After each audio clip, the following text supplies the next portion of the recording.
The rain was relentless as I ducked into the small cafe on the corner, my clothes clinging to my skin from the downpour. I had been wandering the streets of Miami for hours, lost in my thoughts, trying to come to terms with the staggering loss of everything I had once held dear. The cafe, with its warm light and the comforting hum of conversation, seemed like a refuge from my turbulent mind. I found a table at the back, away from the windows, and sat down. As I waited for the waitress to notice me, I scanned the room. There were couples engrossed in intimate conversations, students buried in their laptops, and a few solitary figures like myself, nursing their drinks and their thoughts. I felt completely out of place in this new reality.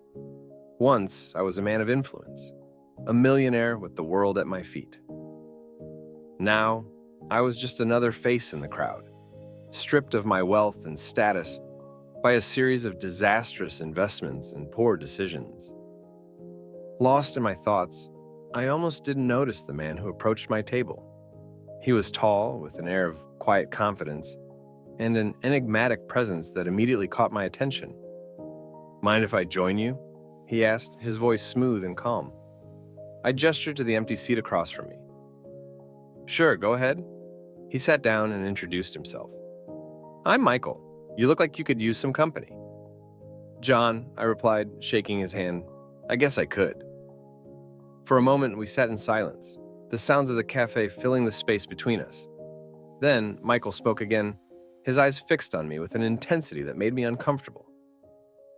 "You know, John, I've seen you around here a few times. You seem like a man who's lost his way." I was taken aback by his directness. "Yeah, you could say that," I admitted, not sure why I was opening up to a complete stranger. Michael nodded as if he already knew the details of my fall from grace. "I know what it's like to lose everything, but I also know that sometimes hitting rock bottom is the best thing that can happen to you. It gives you a chance to rebuild, to start anew." I looked at him skeptically. "And what would you know about that?" He leaned back in his chair, a slight smile playing on his lips. "More than you might think. I'm a consultant, John. I help people who have hit rock bottom find their way back up." I was intrigued but also cautious. "Why are you telling me this?" "Because I see potential in you," he said simply. "I believe you can turn your life around, and I want to help you do that." I laughed, a bitter sound that echoed my disbelief. "Help me? How? I have nothing left. No money, no connections, nothing." Michael's expression remained calm. "I can offer you a small investment to get you started. It's not much, but it's enough to give you a chance. No guarantees, no strings attached, just trust." I stared at him, trying to gauge his sincerity. "Why would you do that?" "Because I believe in second chances," he replied, "and I believe in you." It was a leap of faith, but what did I have to lose? I was already at the bottom. "All right, Michael, I'll take your offer. But if this is some kind of scam," "It's not," he assured me. "We'll start small. But I have a feeling this could be the beginning of something great." As we shook hands, sealing the deal, I felt a flicker of hope ignite within me. Maybe, just maybe, this was the opportunity I needed to turn my life around. Little did I know that this encounter in a modest cafe on a rainy day would be the catalyst for a journey that would change my life in ways I could never have imagined. With Michael's investment, I embarked on a new venture, opening a small tech company focused on sustainable innovation. The initial steps were fraught with challenges. I remember the first week vividly. The office space was modest, a small rented room in a shared workspace. It was a far cry from the luxurious office I once commanded in downtown Miami. The walls were bare, the furniture was secondhand, and the internet connection was spotty at best. But it was a start, and for the first time in months, I felt a flicker of hope. The first hurdle was building a team. I couldn't afford to hire top talent, so I reached out to some old acquaintances and recent graduates who were eager to make their mark. I found myself doing jobs I hadn't done in years, coding, customer service, even making coffee for the team. It was humbling, but also strangely invigorating. One rainy afternoon, as I was struggling with a particularly stubborn bug in our software, Michael stopped by the office. He had a knack for showing up exactly when I needed a boost. "How's it going, John?" he asked, taking a seat beside me. "Honestly, Michael, it's tougher than I expected," I admitted. "We're having trouble getting clients, and this software issue is driving me insane." He looked at the code on my screen and then back at me. "Remember why you're doing this. Every great journey starts with small, often difficult steps. Keep pushing." His words resonated with me. Michael had an uncanny ability to inspire confidence. I took a deep breath and dove back into the work. Days turned into weeks, and slowly but surely, we started seeing progress. We landed our first client, a small local business interested in our sustainable tech solutions. It wasn't a big contract, but it was a start. The team celebrated with cheap pizza and soda, but the taste of that victory was sweeter than any five-star meal I'd ever had. Michael continued to be a guiding force. His financial expertise was invaluable. He taught me how to manage our limited resources and make strategic decisions. During one of our late-night strategy sessions, I couldn't help but ask him about his mysterious past. "Michael, you seem to know so much about rebuilding from scratch. Have you been through something similar?" I inquired, hoping to learn more about the man who had given me a second chance. He paused for a moment, his eyes reflecting a hint of a distant memory. "Let's just say I've had my share of ups and downs. But that's a story for another time.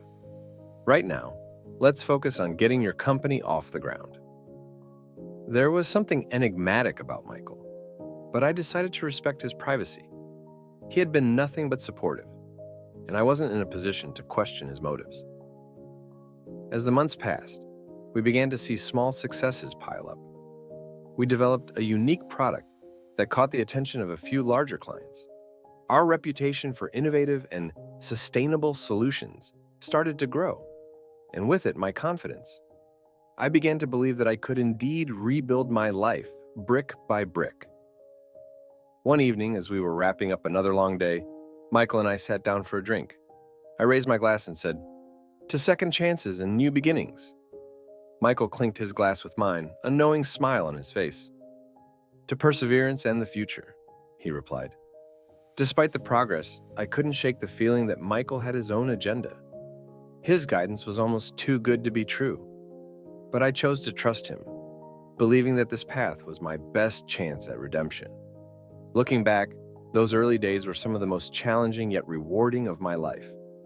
They taught me the value of hard work, humility, and the importance of having someone who believes in you.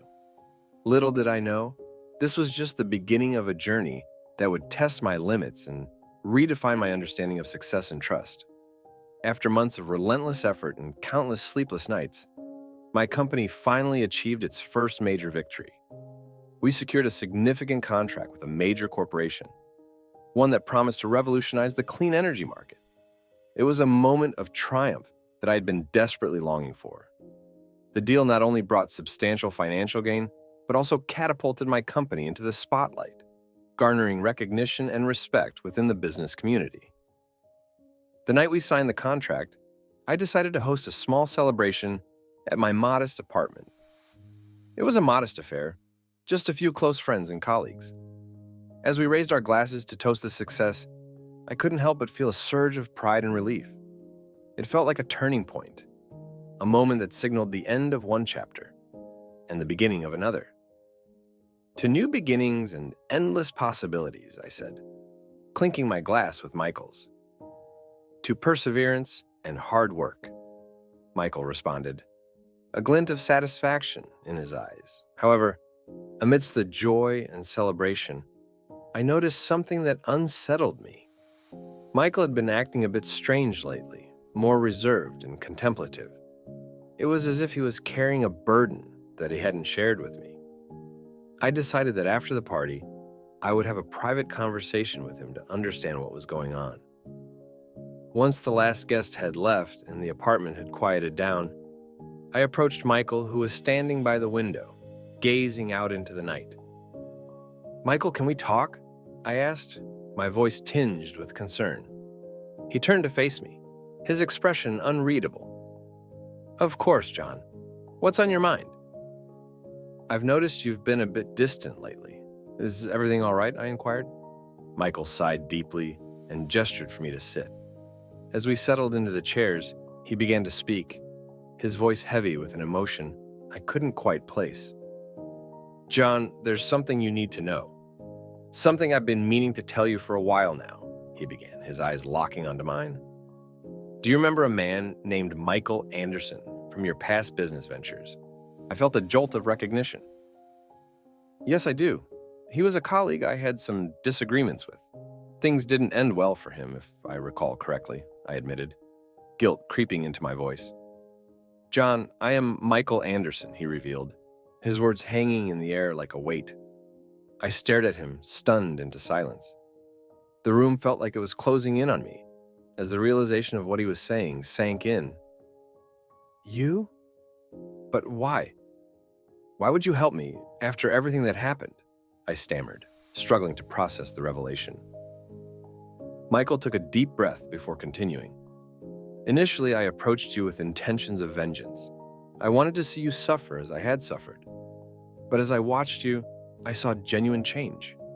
I saw a man who was broken, but trying to rebuild himself. It made me reflect on my own life, on the importance of forgiveness and personal growth. I decided that helping you was the right thing to do, not out of spite, but out of a desire to see both of us heal. His words hit me like a ton of bricks. I felt a swirl of emotions, shock, guilt, gratitude. Michael, I don't know what to say. I'm so sorry for what happened to you, I finally managed to say, my voice cracking. It's in the past, John. What's important is what we do moving forward. This success, this journey we've been on. It's been transformative for both of us, he said, his tone sincere. In that moment, I felt a renewed sense of purpose and determination. Michael's honesty and willingness to forgive gave me the strength to carry on, knowing that I had a true friend and partner by my side. Our bond was now stronger than ever, forged through a shared understanding of redemption and the power of second chances. As we sat there contemplating the future, I knew that this was just the beginning. Together we would continue to build something meaningful, not just for ourselves, but for others who needed a helping hand, just as I once did. The journey ahead was uncertain, but with Michael by my side, I felt ready to face whatever challenges lay ahead. I could feel the tension building up inside me as I walked into Michael's office. The polished glass doors closed behind me with a soft click, sealing me in with the man who had become both my savior and my enigma. Michael was sitting behind his sleek, modern desk, his eyes fixed on his laptop screen, but he looked up and met my gaze as I approached. John, to what do I owe the pleasure? He asked, his voice calm and measured as always. I took a deep breath, trying to steady my nerves. Michael, we need to talk, and I need you to be completely honest with me. He raised an eyebrow, curiosity flickering in his eyes. Of course. What's on your mind? I could feel my heart pounding as I took a seat opposite him. I know about our past. I know who you are, or rather, who you were. You were the partner I ruined years ago. I found out during the celebration last night. Michael's expression didn't change, but I could see a shadow pass over his face. He leaned back in his chair and sighed. I was wondering when you'd put the pieces together. The room seemed to close in around us as silence filled the space. I felt a storm of emotions crashing over me, guilt, anger, confusion. Why didn't you tell me? Were you planning to get revenge all along? Michael shook his head slowly. At first, yes. When I heard about your downfall, I saw it as an opportunity to make you feel the same pain I felt. But then I saw something in you, something I didn't expect. What do you mean? I asked, my voice barely above a whisper. He leaned forward, his eyes locking onto mine. I saw a man who was broken, but trying to rebuild himself. I saw someone who was genuinely remorseful for his past mistakes. And in that moment, I realized that revenge wouldn't bring me the closure I needed. It would only perpetuate the cycle of pain.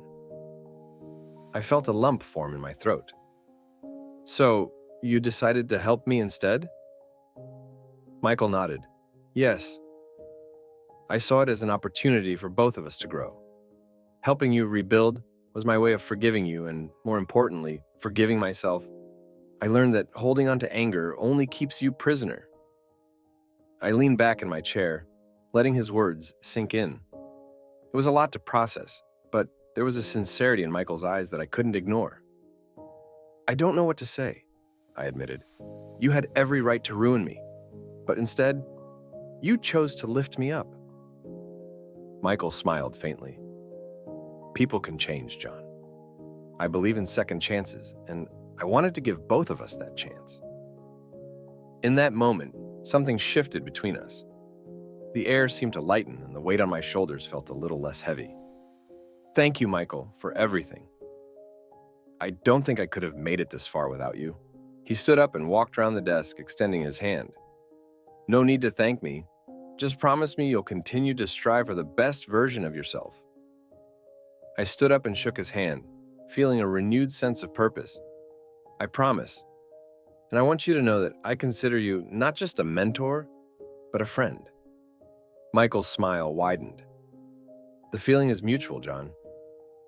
Now, let's continue building something great together.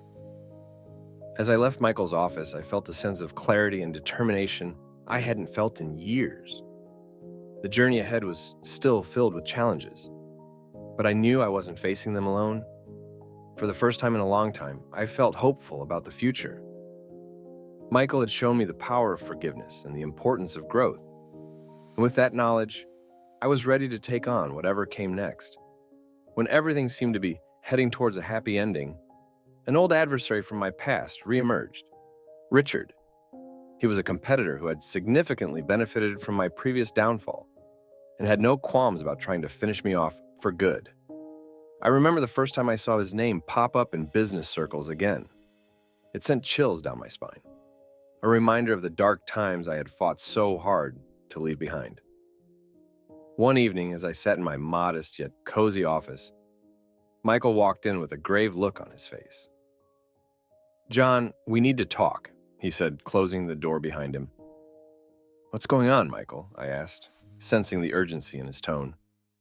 It's Richard. He's back and he's trying to sabotage everything you've built.